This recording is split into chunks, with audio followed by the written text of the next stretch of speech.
Muy bien, ya estamos en vivo.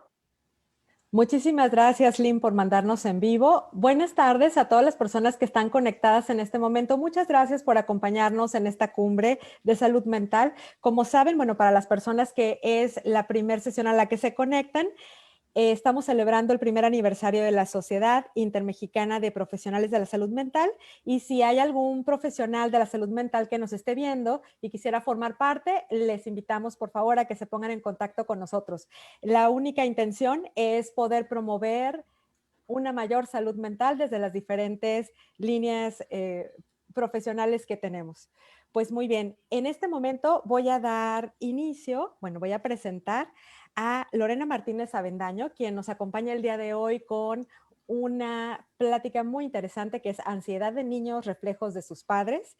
Les voy a dar una pequeña reseña de Lorena. Lorena es doctoranda en psicoterapia humanista, es maestra en psicoterapia y desarrollo infantil, licenciada en psicología, especialista en hipnosis ericksoniana, diplomada en competencias educativas.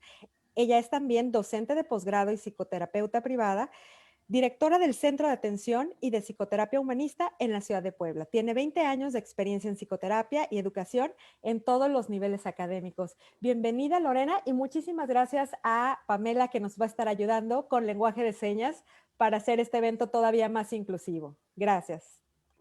Muchísimas gracias, Silva. Pues buenas tardes a todos. Me pareció muy importante hablar sobre el tema de ansiedad y obviamente enfocado en las familias, en los niños, pero creo que es importante que entendamos que no solamente los niños pueden presentar ansiedad. La realidad es que en la actualidad es muy frecuente encontrar niños ansiosos, niños estresados, que lleguen a terapia o que los padres lleguen a pedir ayuda, o bien que presenten ciertas conductas que vamos a ir viendo, se relacionan precisamente con la ansiedad. Pero creo que no es casualidad, porque las casualidades no existen, que en estos momentos los niveles de ansiedad estén aumentando en todas las familias.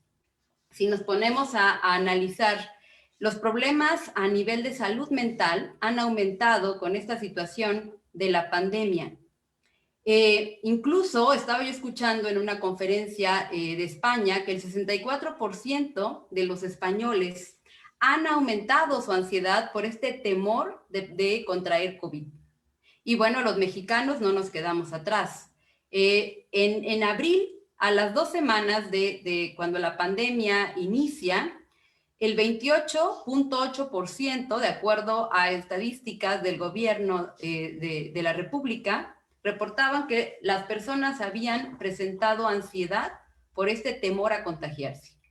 Y bueno, estas estadísticas han ido en aumento. Han habido varios estudios, la Universidad Iberoamericana también realizó un estudio, y el 43.3% tenía este temor a padecer COVID, y un 49.7% tenía un temor muy grande a padecer esta enfermedad. La ansiedad es uno de los problemas mucho más frecuentes en el mundo. Estamos hablando de aproximadamente 264 millones de personas en el mundo que están afectadas por la ansiedad. Los dos principales problemas de salud mental son la depresión y la ansiedad. Y me parece muy importante hablar de ambas. Además, es muy frecuente que vayan unidas, es decir, que la depresión vaya en comorbilidad con la ansiedad. ¿Qué nos dicen estas estadísticas? ¿Como para qué les hablo de estos datos?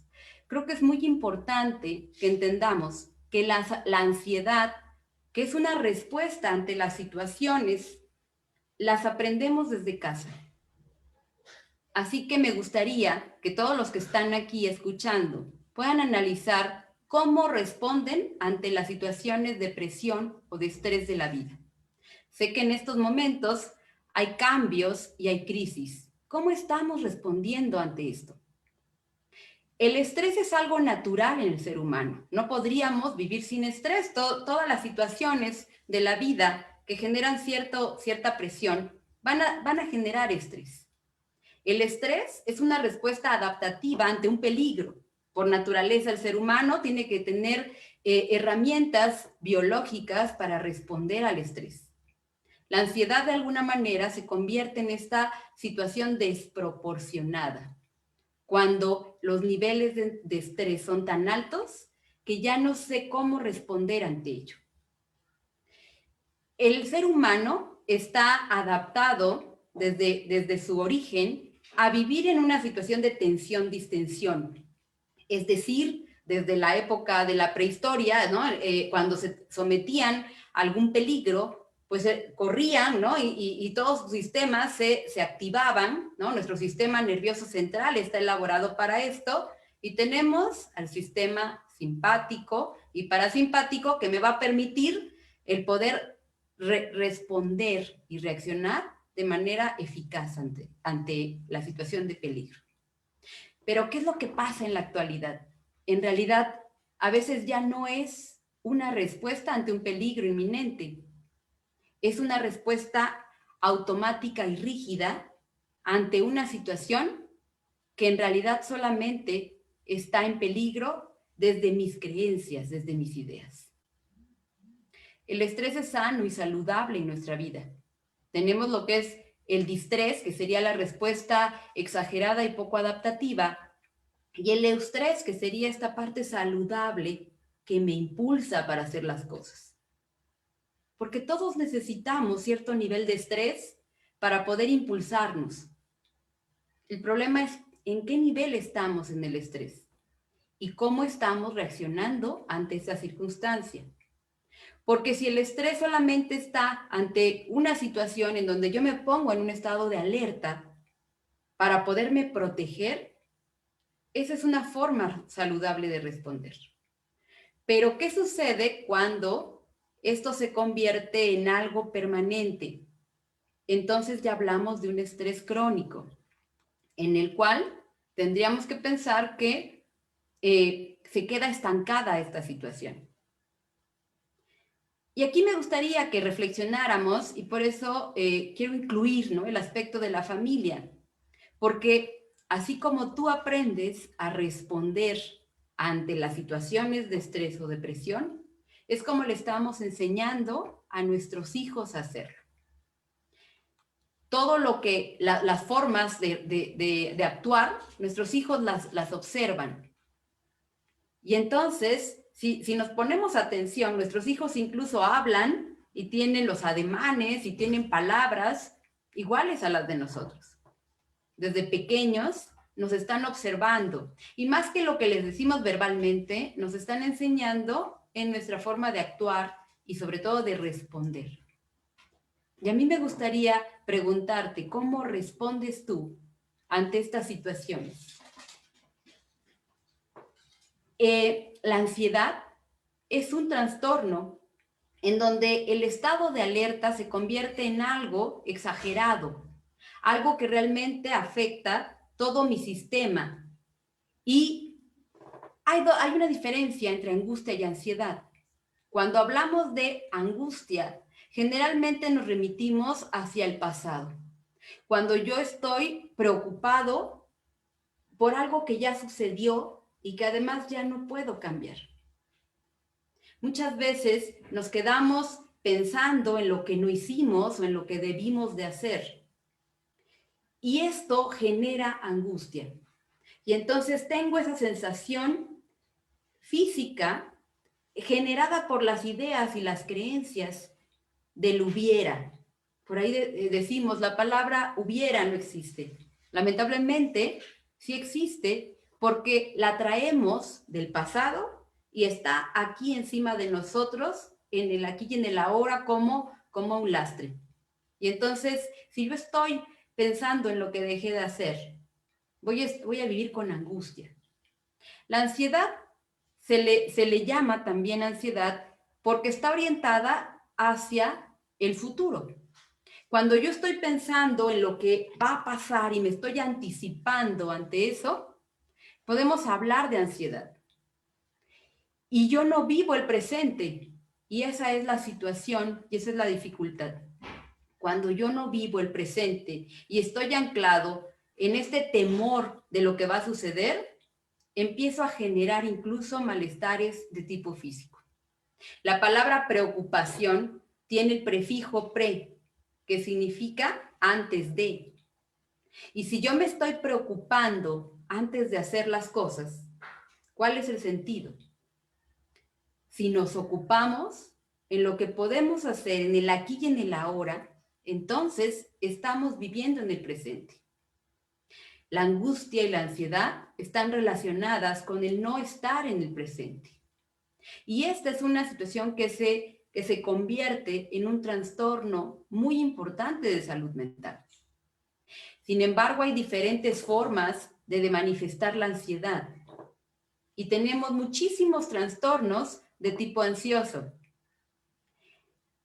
Y me gustaría que tú te detuvieras un momento a analizar cómo estás viviendo en estos momentos con este cambio de rutina y de vida, cómo estás viviendo y reaccionando.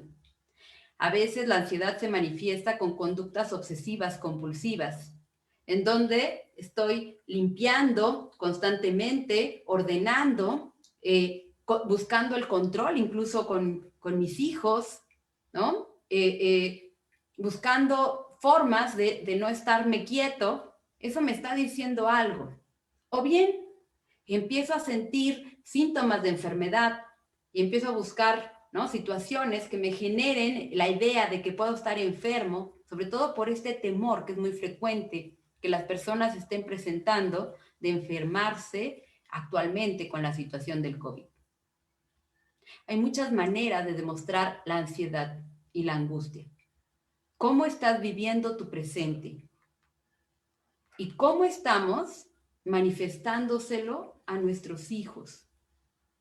Los niños generalmente expresan la ansiedad de maneras diferentes.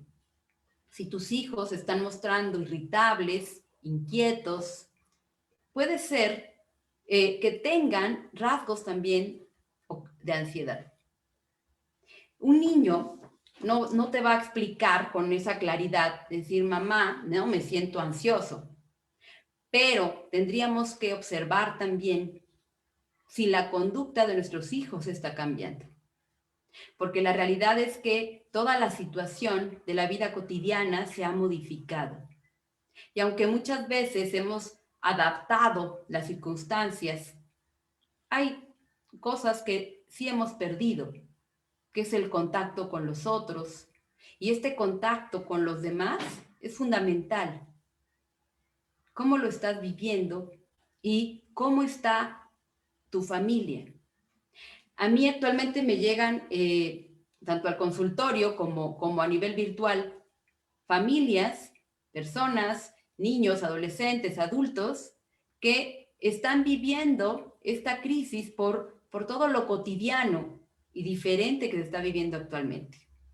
Y muchas personas he observado que están presentando o están aumentando síntomas de enfermedad. No solamente relacionados con la cuestión del COVID, sino enfermedades como gastritis, colitis, migraña, enfermedades de la piel, dermatitis, o incluso aumento de aquellas enfermedades crónicas que las personas ya tenían, como la fibromialgia, por ejemplo, como el vitiligo. Todas estas enfermedades y muchas más están relacionadas con este aspecto de la ansiedad. No podemos separar nuestro cuerpo. Nosotros somos un cuerpo. Merleau-Ponty decía, somos un cuerpo, no tenemos un cuerpo. Y es real. Yo no puedo separar la parte física de la psicológica. Sé que en nuestra cultura, en México, hemos aprendido a darle mayor importancia al aspecto físico. Pero creo que este es el momento de sentarnos y reflexionar qué tan importante es el aspecto emocional, el aspecto psicológico, para todos y para todas las edades. Cuando somos pequeños vamos construyendo parte de nuestra personalidad a partir de esta interacción y de esta relación que tenemos principalmente con nuestros padres. Y lo que yo voy aprendiendo de mí mismo cuando soy niño tiene que ver con los mensajes que me están transmitiendo mis propios padres. Y de acuerdo a Karen Horney, uno de los principales aspectos es esta seguridad que el niño necesita. Sentir que está en un lugar seguro, en el cual es atendido, en el cual es visto, en el cual sus necesidades son satisfechas. Pero si yo estoy en un ambiente familiar en el cual mis necesidades no son satisfechas, o bien estoy viendo a una mamá que está ansiosa, que está preocupada, que está irritable, todo esto también lo estoy captando de mi entorno y estoy aprendiendo a relacionarme con el mundo de esta manera. A esto le llamaba Karen Horney la ansiedad básica y decía que en la ansiedad básica, cuando no cubrimos estas necesidades afectivas, el bebé va creciendo y posteriormente el niño con este mensaje: el mundo entero es peligroso y terrible. Y si yo voy por la vida pensando que el mundo es peligroso y terrible, voy a crecer con miedo.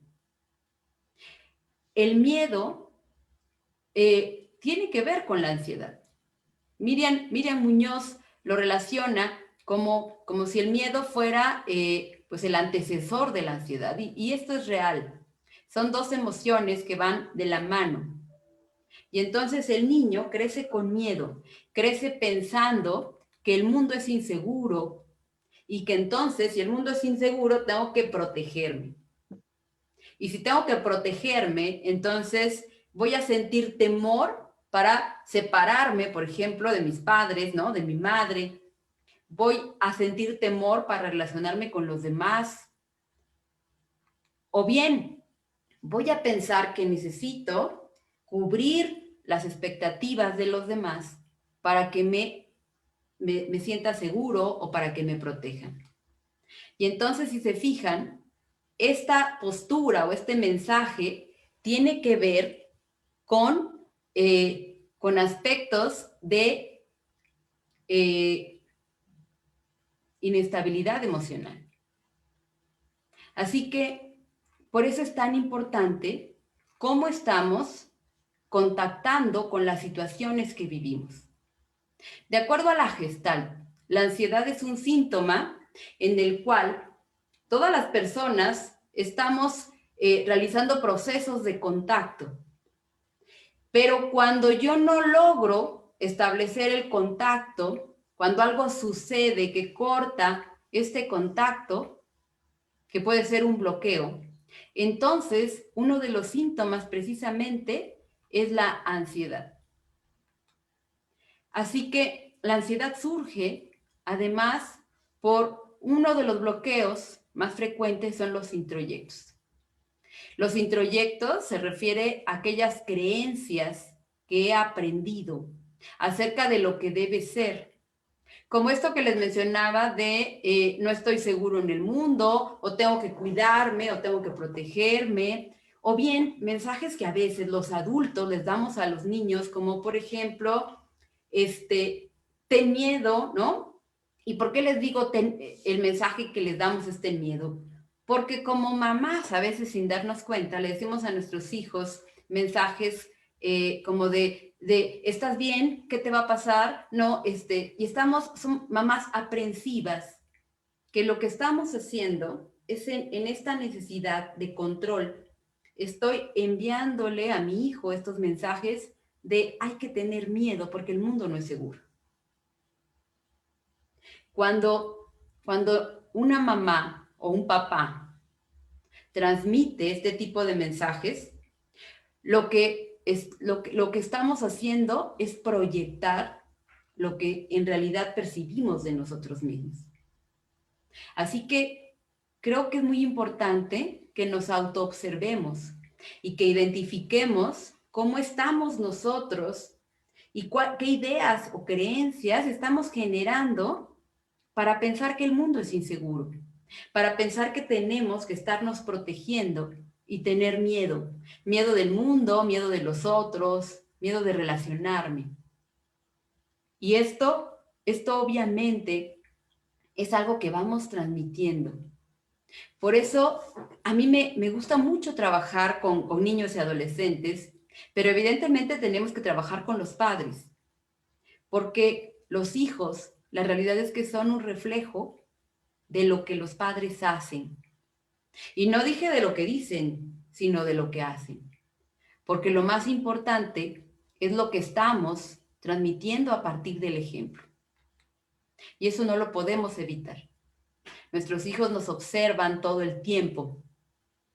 Y entonces aprenden a responder como nosotros respondemos.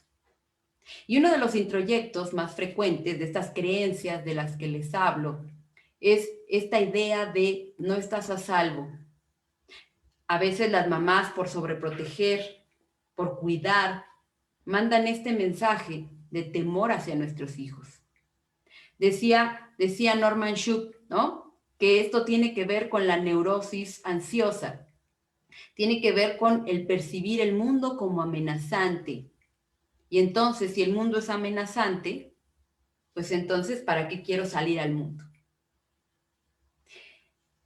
En Gestalt hablamos de que cuando tenemos alguna conducta que puede ser neurótica o ineficaz, hablamos de que tiene que tener 3 características: la repetición, la rigidez, y que además se instala en tu ser, lo cual habla de generar sufrimiento. Y entonces, cuando yo respondo de la misma manera ante diferentes circunstancias, estoy repitiendo una conducta que seguramente la aprendí, seguramente de mis padres. Y además, esta respuesta es rígida porque es la única manera que yo encuentro para responder ante eso. Y además se instala en mí y me hace creer que es la única manera de responder. Pero además me genera sufrimiento. Y la palabra sufrimiento viene del término sufrire, que significa llevar encima. Y creo que a nadie nos gusta llevar encima y estar cargando algo. Esto nos hace sufrir. Y el dolor en la vida es necesario, pero el sufrimiento es opcional. Entonces, necesitamos ir aprendiendo respuestas más creativas, ajustes creativos para poder responder de una mejor manera a las circunstancias que tenemos en este momento. Porque la forma en la que nosotros respondamos es la forma en la que le vamos a enseñar a nuestros hijos a responder. Quiero compartir aquí nada más una imagen que me parece interesante sobre el proceso de asimilar emociones y por qué es importante el proceso de asimilar emociones. Ya se ve, solo si lo puedes abrir en presentación, está muy bien, Lore, gracias. ¿Sí se ve? Ya se ve, muchas gracias. Perfecto. Y entonces este esquema habla de estos pasos sencillos para asimilar las emociones, como por ejemplo el miedo o la ansiedad. Es importante primero identificarla. Y cuando yo la identifico, entonces puedo hacerme cargo de esa emoción y puedo comprender lo que está pasando. Esos serían los 2 primeros pasos. Y después de identificar y comprender lo que pasa, entonces puedo aceptarlo. Y al aceptarlo puedo encontrar una respuesta más adaptativa para responder. Entonces puedo encontrar en esta respuesta adaptativa una forma de expresarlo de una mejor manera. Cuando yo lo puedo expresar a los otros, los demás también pueden entender y ser empáticos con lo que me pasa. Y entonces podré soltar y dejar ir.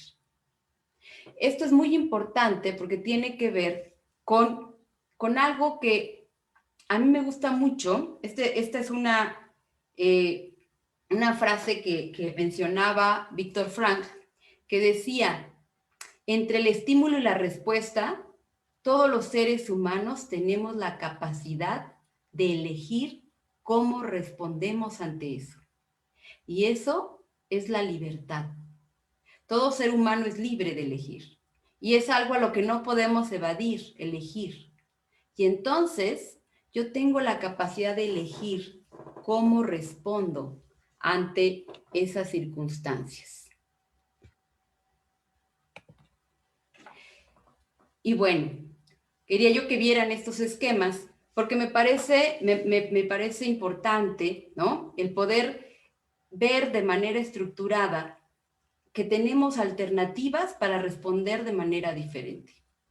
Pero sobre todo, me parece muy importante que podamos reflexionar sobre cómo le enseñamos a nuestros hijos a manejar las emociones. No solamente el miedo y la ansiedad, sino todas las emociones.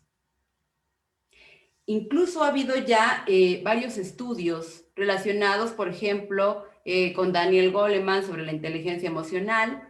Hay un neuropsicólogo llamado Richard Davidson que trabajó junto con Goleman y junto con un budista de nombre Matthew Ricard. Y ellos hicieron un estudio sobre cómo si enseñamos a nuestros hijos desde pequeños a gestionar las emociones, podemos lograr que ellos tengan muchas más alternativas y respuestas creativas para responder. Pero es algo que generalmente no le enseñamos a los niños y que a nosotros como adultos nadie nos los enseñó. Nosotros hemos aprendido a responder ante las circunstancias, pues primero como una repetición de lo que nuestros padres hacían y después como una respuesta, quizás en algún momento fue creativo, pero ahora ya es una respuesta rígida que en realidad no funciona y que me está generando no solamente síntomas psicológicos, sino físicos. Y entonces tenemos enfermedades y tenemos problemas en las relaciones interpersonales y problemas laborales y problemas familiares, porque no hemos aprendido cómo manejar y cómo gestionar nuestras emociones. Así que la reflexión que a mí me gustaría dejar es, vamos a encontrar alternativas diferentes para funcionar en la vida. El ser humano es creativo por naturaleza y todos tenemos la capacidad de encontrar respuestas más adaptativas ante las circunstancias. Sé que actualmente para muchas personas no ha sido fácil este cambio de vida.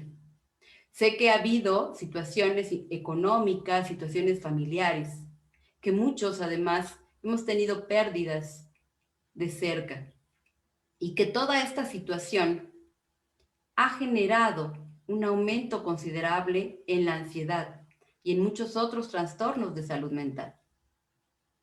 Sin embargo, aquí la pregunta es, ¿qué voy a hacer ante esto?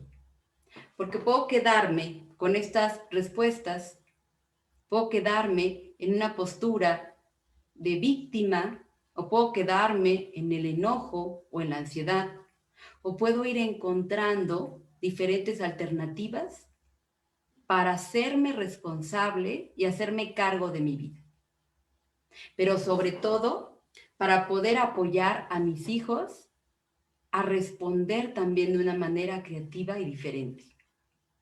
Porque los niños, de manera natural, tienen esta habilidad de encontrar respuestas creativas a la vida. Conforme vamos creciendo, vamos perdiendo esta flexibilidad. Así que yo te sugiero que a partir de hoy escuches más a tus hijos y pongas más atención a lo que realmente es relevante. Porque a veces damos demasiada importancia a situaciones que quizás pueden esperar. La vida es un regalo y es un presente. Y el presente es hoy. ¿Cómo quieres vivir tu vida el día de hoy? ¿Quieres vivirlo con miedo, con ansiedad, con inseguridad, pensando de manera catastrófica, o quieres encontrar respuestas más adaptativas para estar bien y para generar bienestar desde casa, con tu familia, con tus hijos y sobre todo salud a nivel integral y a nivel emocional. No sé si haya preguntas, me gustaría... Sí, Lore. sí, dinero. Pues bueno, tienes varios saludos. Antes que nada, muchas gracias a quienes están mandando aquí sus corazoncitos y tus saludos.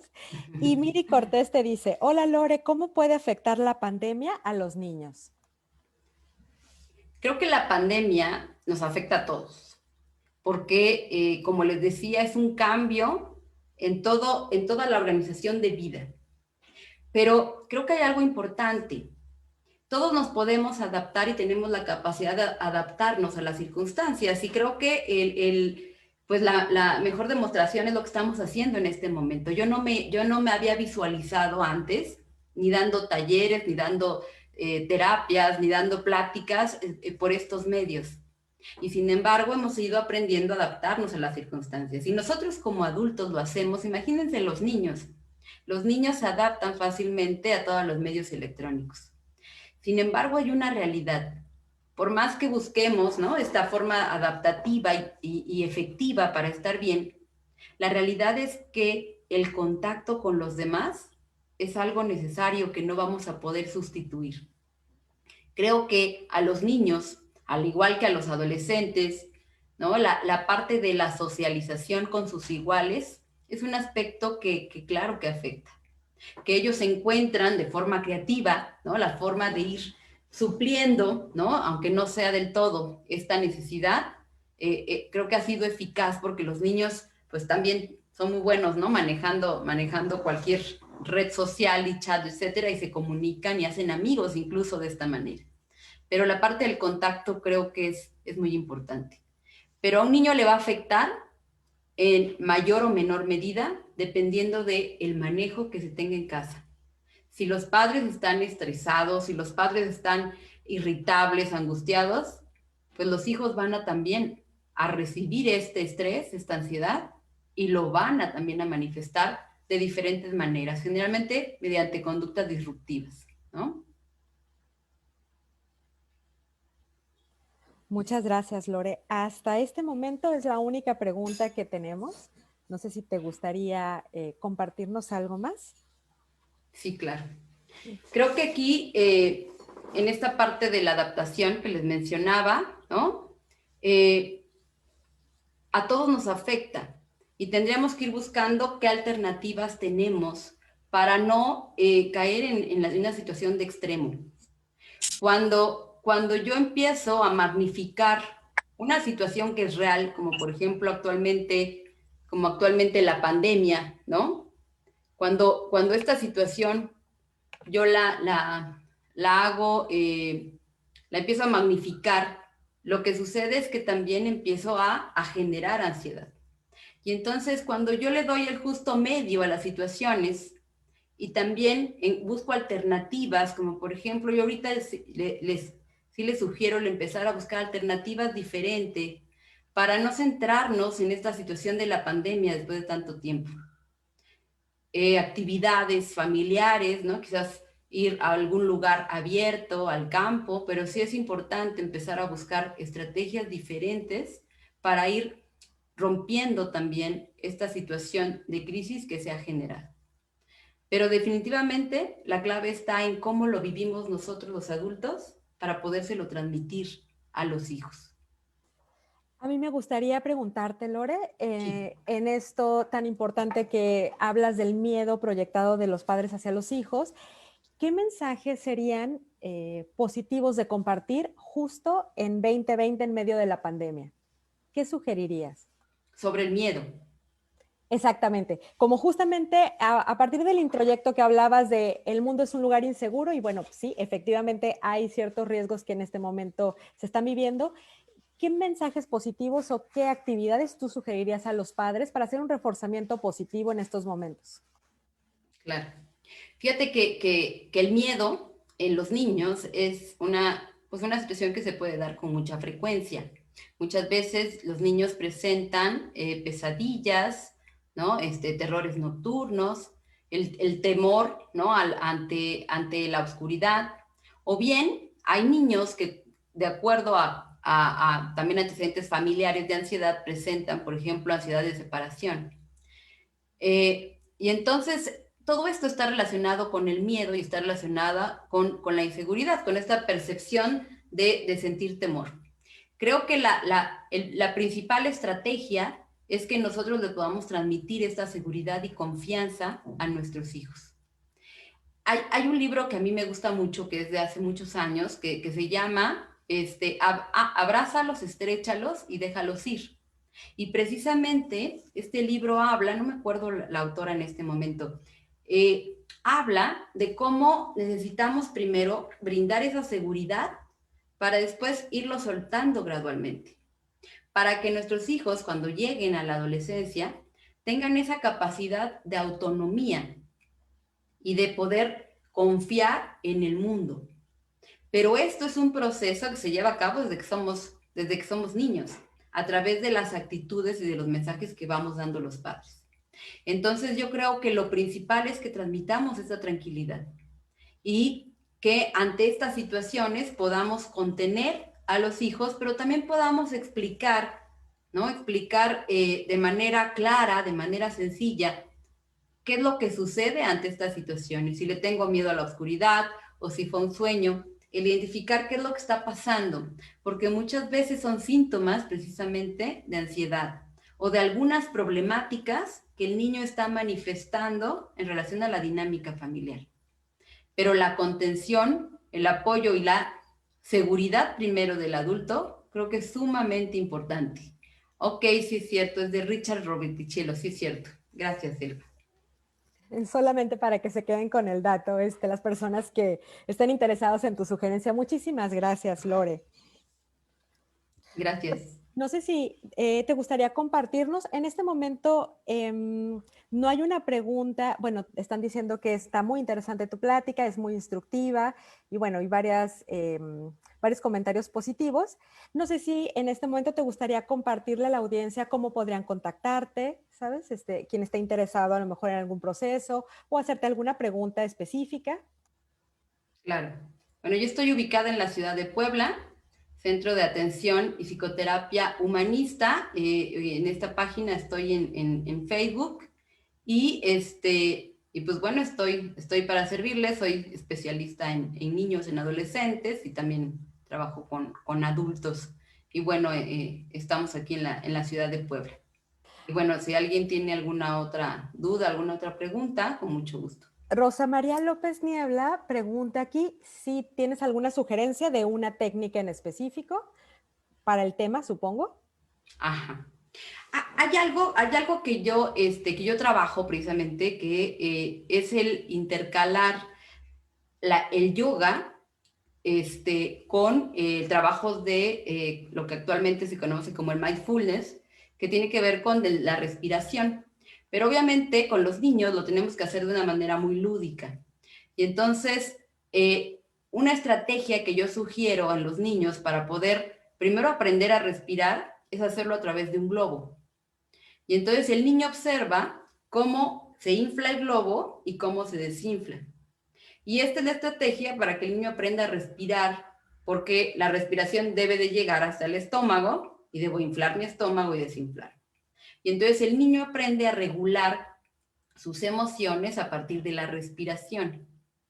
Y además de regular las emociones a partir de la respiración, también el niño aprende a darle un significado de eso que está quizás imaginando en relación al miedo. Todos aprendemos a partir de metáforas, porque las metáforas, los cuentos, incluso los refranes se van al hemisferio derecho. Y entonces es una forma mucho más creativa y eficaz de poder hacer cambios. Y entonces con los niños el uso de cuentos, el uso de metáforas, el uso de representaciones a través de dibujos, les facilita el ir comprendiendo lo que está sucediendo. Como les mencionaba ahorita en el esquema de identificar, ¿no? De comprender para poder aceptar, por ejemplo, una emoción, lo mismo sucede con el niño. Necesitamos orientarlo para que pueda ir comprendiendo lo que le está pasando y al comprenderlo e identificarlo, lo va a poder expresar de una mejor manera. Y entonces no lo va a expresar solamente llorando, gritando o haciendo un berrinche, sino que va a poder identificar lo que le está pasando para poderlo entonces canalizar de una mejor manera. Pero ¿cómo hacemos esto? Tenemos que enseñárselo a los adultos. Yo no le puedo decir a mi hijo que maneje el miedo si yo no lo puedo manejar. No le puedo enseñar, ¿no? Que no se preocupe en exceso de situaciones si los mensajes que le estoy dando es de que se preocupe. Entonces, creo que el enseñarle a regular sus emociones, como bien lo decían, ¿no? Estos investigadores acerca de gestionar las emociones, es algo que tenemos que aprender desde casa. Pero, insisto, lo tenemos que aprender a partir del ejemplo. Si yo lo estoy viviendo, si yo lo estoy haciendo, el niño me está observando y entonces va a poder gestionar sus emociones de una manera automática, de una manera natural, pero es a partir del ejemplo. Eso es fundamental. Excelente, Lore. Y una última pregunta, digo, tenemos 10 minutos, pero bueno, voy a darle espacio a la participante Anel Gocar que dice, hola Lore, ¿qué tan importante es validar el miedo del niño? Claro, es importante validar todas las emociones. A veces lo que hacemos los padres es invalidar lo que el niño siente. Y entonces el niño se siente confundido y piensa que lo que está sintiendo o no es real o no lo debe de sentir. Y entonces lo reprime. Cuando reprimimos una emoción, no la está quitando, no la estamos eliminando, está ahí, pero además lo que estamos haciendo es que la emoción se quede internamente ahí exacerbada. Y esa emoción es como una herida, se va a ir infectando, porque no va a lograr una función adaptativa. Toda emoción tiene una función adaptativa, toda emoción tiene un para qué, nos enseña algo. Pero si yo no utilizo la emoción y solamente la escondo, la anulo, hago como que no está, lo que va a suceder es que se va a infectar. Y entonces me va a generar un problema como la ansiedad. Y entonces necesitamos validar que el niño siente miedo, por supuesto, y que el miedo es real.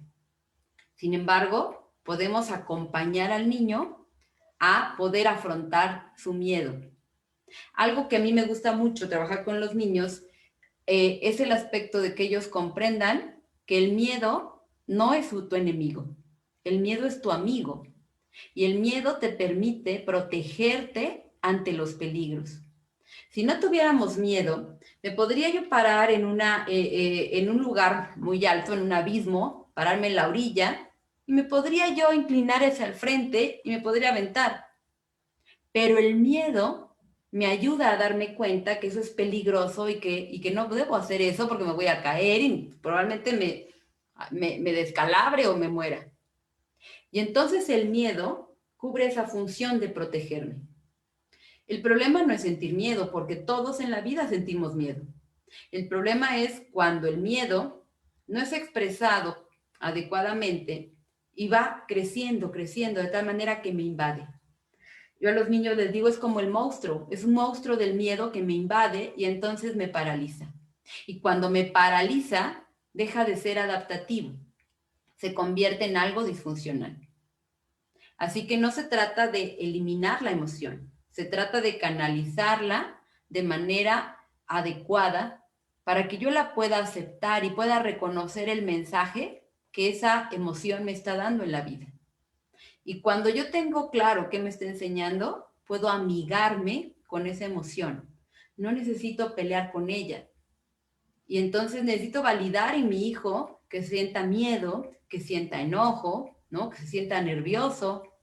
Pero lo que puedo hacer es ayudarlo a entender lo que está pasando y a buscar alternativas de solución.